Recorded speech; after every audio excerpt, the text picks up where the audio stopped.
Okay, so just so you know, I also believe Christ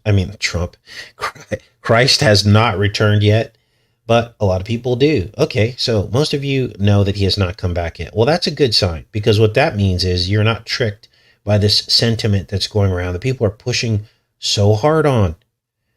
Now, for those of you that do believe that Christ already came back and consumed the world with fire, when do you think that happened?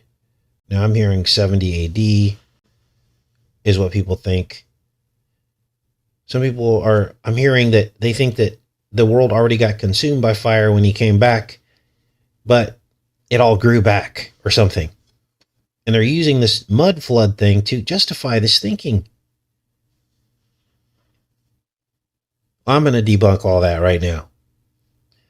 Because if you think that the world has already been consumed by fire, then you would have to account for some very old trees.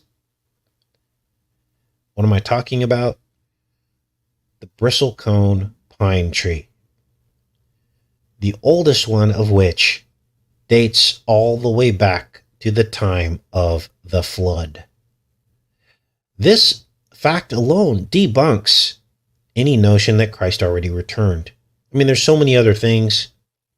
Every eye shall see him.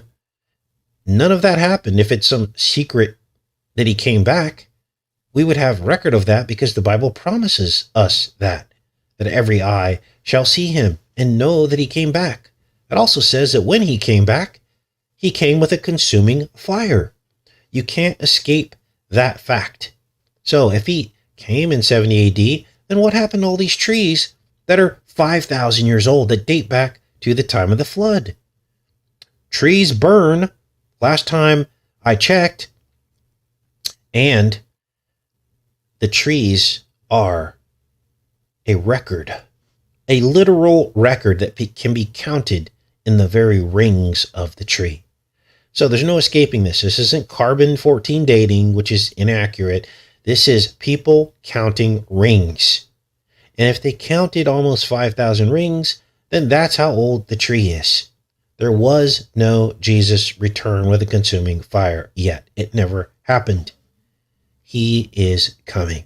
And all of the stuff that is happening in biblical prophecy will be happening right now in these last days. And that's where we are. Now, unless someone has a logical explanation as to how this happened, some people try to separate the two. They say, oh, no. When Jesus came in 70 AD, he did not come with a consuming fire. Well, that's not biblical. The Bible says that he did.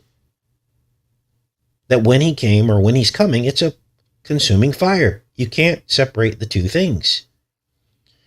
Now, I'm sure someone will come up with some clever way to try to debunk that fact.